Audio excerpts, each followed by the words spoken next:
a hidratos de carbono. ¿Por qué tienen este nombre los hidratos de carbono? Se llaman así porque responden a la fórmula esta. La fórmula condensada sería esta. En la fotosíntesis tenemos dióxido de carbono y agua que toman energía del sol y la acumulan en los enlaces de este alimento que se forma, que es la glucosa. La glucosa más oxígeno. Entonces, la energía del sol es transformada en energía química en los enlaces de la glucosa. La glucosa se acumula en las plantas como almidón, que es el polímero de glucosa, y en los animales como glucógeno o glicógeno. Los dos son polímeros. Esta glucosa tiene esta forma. ¿Se ve bien? Sí, profe. Bueno, fíjense, el primer carbono, lo tomo de acá. Este es el primer carbono. Está formado por 6 átomos de carbono, que son los 6 negros. 1, 2, 3, 4, 5, 6. Y el primero, ¿qué hibridación tiene? Es SP2. Sí, este tiene un sp2, enlace. es sp2, está unido solamente 3. A hidrógeno, enlace doble con oxígeno y luego a otro carbono. Todos los demás son sp3. La glucosa escrita de esta manera tenemos 4 carbonos quirales. ¿Los ven bien?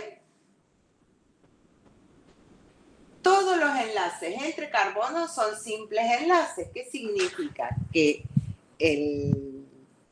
la glucosa puede girar libremente en esos enlaces. Entonces ustedes dirán, ¿cómo? ¿Puede estar a la derecha o a la izquierda? No, siempre está o a la derecha o a la izquierda. En el caso de la glucosa, el oxidrilo del carbono 3 está a la izquierda. Todos los otros oxidrilos a la derecha. ¿Y qué significa eso si yo puedo dar vuelta y tenerlo a la derecha o a la izquierda? Fíjense dónde viene. Tenemos el carbono 1, que es el aldehído. ¿Lo ven acá? Doble enlace con oxígeno, el hidrógeno y luego un carbono. ¿Por qué digo que el oxidrilo del carbono 2 está a la derecha? Poniendo para atrás el hidrógeno, que es este blanco, lo pongo para atrás. ¿Hacia dónde veo el oxidrilo? Hacia la derecha. ¿Lo ven? Que es este acá, el oxidrilo. Oxígeno e hidrógeno. Vamos a ver qué pasa con el oxidrilo del carbono 3. El carbono 3. Tomo el hidrógeno para atrás y el oxidrilo, ¿dónde me queda? A la izquierda. En el carbono 4, el oxidrilo a la derecha. El carbono 5, el oxidrilo a la derecha. Y el carbono 6, no tengo ni derecha ni izquierda porque tengo 2 hidrógenos. Entonces, si este oxidrilo del carbono 4 estuviera también a la izquierda, en lugar de glucosa tengo galactosa. ¿Cómo se pueden clasificar los hidratos de carbono? Tienen diferentes clasificaciones según el grupo funcional. Según el grupo funcional más importante, pueden ser aldosas o cetosas. Acá tengo 2 hidratos de carbonos monosacáridos que se llaman glucosa, en este caso, glucosa, y este es fructosa. En ambos, el grupo más importante, el grupo funcional más importante, cambia, en este caso es aldehído y en este caso es cetona. ¿Qué otros grupos funcionales tengo? Alcoholes, cetona. En este caso es una aldosa, porque viene de aldehído, y la terminación osa quiere decir que en todos los otros carbonos tengo oxidrilos. En cambio, esta es una cetosa. También se pueden clasificar de acuerdo a la cantidad de carbonos. En este caso es una aldohexosa, y esta es una cetohexosa. ¿Por qué? Porque tiene 6 átomos de carbono. Entonces ahí tengo una aldotriosa. Los monosacáridos en la naturaleza derivan del D-gliceraldehído. ¿Y por qué el D? El D viene de la configuración. D-gliceraldehído tiene el oxidrilo de este carbono a la derecha, que es el único carbono quiral en el D-gliceraldehído. Ahora, como todos los monosacáridos derivan del D-gliceraldehído, este es el oxidrilo que en la naturaleza siempre va a estar a la derecha. El oxidrilo del último carbono quiral. ¿Por qué se llaman monosacáridos? Se llaman monosacáridos porque son no hidrolizables, o sea que no se pueden hidrolizar y formar compuestos más pequeños.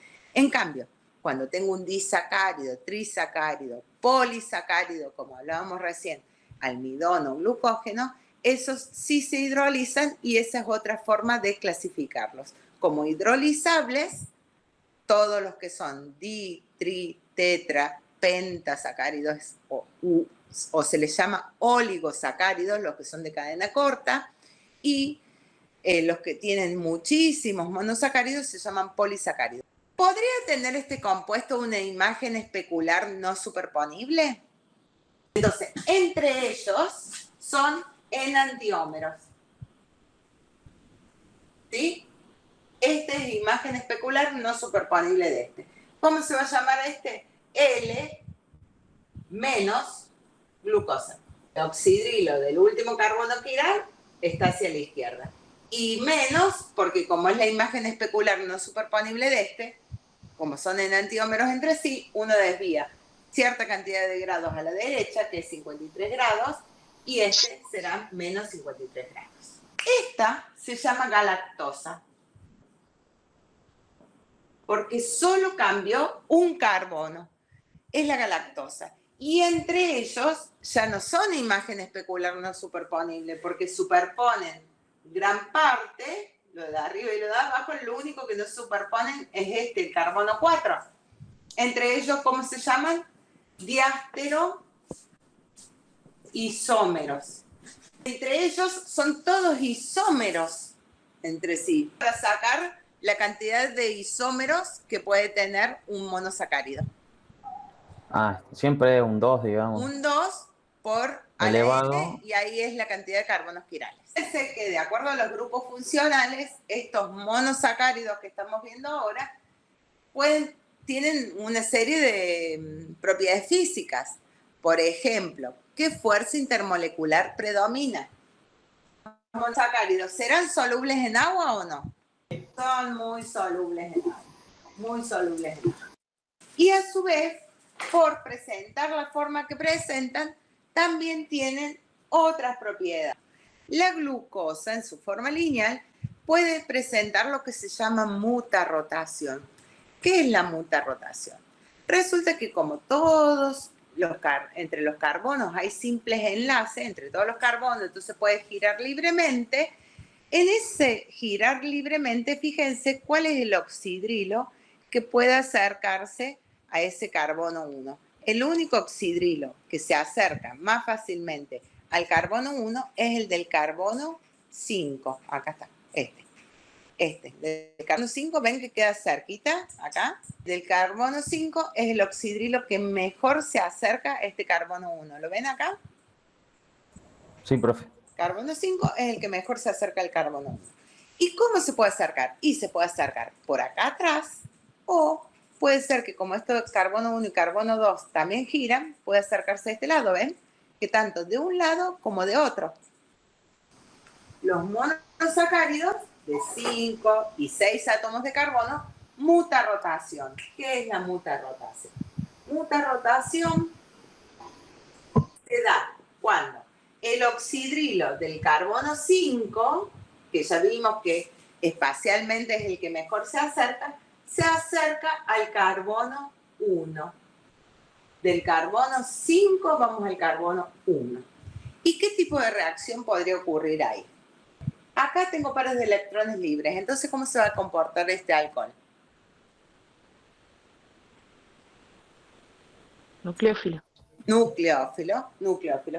Y a su vez, en el carbono 1, que tengo un enlace superpolar, que tiene un carbono, el más positivo de todos. Todos están positivos porque están unidos a un átomo más electronegativo.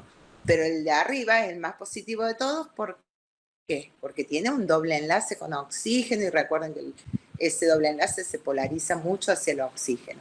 Entonces, el oxidrilo del carbono 5 ataca al carbono 1 de manera nucleofílica. ¿Y qué le va a ocurrir? Recuerden que adición es cuando de doble paso a simple y no tengo grupo saliente. Entonces, al no haber grupo saliente, no va a haber sustitución, sino que hay adición. Se rompe el doble enlace y pasa así. El oxidrilo, lo hacemos así, solamente marcando, con un par de electrones, forma enlace con el carbono que estaba unido a un oxígeno y como es muy electronegativo, se polariza el doble enlace hacia el oxígeno, entonces el par de electrones del oxígeno ataca al carbono. ¿Cómo va a quedar ese oxígeno? Positivo. ¿Qué hace el oxígeno para no quedar positivo? Elimina el protón. ¿Y el protón a dónde va a ir? Ahí. Ahora se va a formar un nuevo oxidrilo. Este nuevo oxidrilo no es un alcohol, se llama oxidrilo hemiacetálico. Carbono carbonílico acá arriba, ¿ven? El carbono del aldehído. Carbono 2, 3, 4, 5. El del 5 ataca. Entonces, este es un oxidrilo, ¿eh? Este oxidrilo ataca ahí, se une al carbono. Este es el oxidrilo del carbono 5. Entonces, el oxidrilo del carbono 5 ataca este carbono deja de ser sp2, pasa a ser sp3, con su par de electrones forma un enlace con el carbono, el oxígeno, el carbono 5, forma un enlace con el carbono, se rompe el doble enlace con el oxígeno y el hidrógeno. Entonces el hidrógeno que estaba en este oxidrilo viene acá y se forma esto que es el oxidrilo hemiacetálico, que es un heterociclo porque hay un átomo distinto de carbono que es el oxígeno. El carbono 1 ahora tiene este oxidrilo, carbono 1 tiene el oxidrilo que se formó, que se llama oxidrilo hemiacetálico. Oxidrilo hemiacetálico. Con el hidrógeno, que no lo escribimos, el oxidrilo del carbono 2 está a la derecha, lo escribo para abajo, lo que está a la derecha para abajo, lo que está a la izquierda para arriba. Carbono 2 a la derecha, carbono 3 a la izquierda, carbono 4 a la derecha. Y el carbono 5 no tiene más oxidrilo. Fíjense que el carbono 5 no tiene más oxidrilo porque ahora formo este puente acá para cerrar el ciclo. Y está unido el carbono 6, que es el carbono hidrógeno 2 oxidrilo. Al oxidrilo ese se le llama oxidrilo hemiacetálico. Y se le llama así porque no tiene las mismas características de un alcohol. Es diferente. Un hidrato de carbono que tenga oxidrilo hemiacetálico tiene ciertas características que no tiene si fuera un alcohol. ¿Por qué se llama oxidrilo hemiacetálico? ¿Cómo nosotros llamábamos este grupo funcional? Oxígeno con 2 carbonos. Éter. Entonces, cuando ustedes vean un éter, todo lo decimos entre comillas, un éter, y el carbono que está al lado del oxígeno tenga un alcohol, todo este grupo es lo que se llama hemiacetal. ¿De dónde surge el hemiacetal? El hemiacetal, fíjense, tengo un aldehído que reacciona con un alcohol, aldehído del carbono 1, que reacciona con el alcohol del carbono 5, que me dio como resultado un hemiacetal. Cuando lo ataca del otro lado, el oxidrilo puede quedar para abajo. Se forma el ciclo,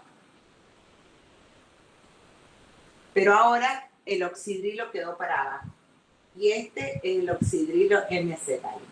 Entre ellos, ¿qué son? Y también son diastereoisómeros, porque lo único que cambió fue la posición de uno de los oxidrilos, en este caso el oxidrilo hemiacetálico. ¿Cómo se llaman estos? Cuando queda para arriba el oxidrilo hemiacetálico, se le llama ahora beta-glucosa. Y cuando queda para abajo es la alfa-glucosa. Cuando la glucosa está disuelta en agua, están las tres de las tres formas, o sea, está en la forma alfa, en la forma lineal y en la forma beta. Pero se encuentra que hay un 66% en la forma beta, un 33% en la forma alfa y un 1% en la forma lineal, que a la glucosa es mucho más estable estar en forma cíclica que en forma lineal. Entonces prefiere estar en forma cíclica, es mucho más estable. Siempre el oxidrilo del carbono 5 se va a estar acercando y va a ocurrir esta adición nucleofílica intramolecular dentro de la molécula. Entonces, es más estable en la forma cíclica, por eso se encuentra en mayor proporción. ¿Y por qué es más estable? Porque siempre en ese girar entre los enlaces sigma, el oxidrilo del carbono 5 va a atacar el carbono 1. Perfecto, acá hay menor impedimento estérico porque está uno para arriba, otro para abajo. O sea, entre el carbono 1 y el carbono 2, los oxidrilos están en trans. En cambio, en la alfa, entre el carbono 1 y el carbono 2, los oxidrilos están en cis. Están más cerca entre sí, más se molestan, hay repulsión de los electrones, que es la nube externa de los átomos, y entonces hay, esta está más inestable que la beta. Esto ocurre en todos los monosacáridos de 5 y 6 carbonos. Todos. ¿Por qué de 5 y 6 carbonos y no puede ocurrir en la de 4 o en la de 3?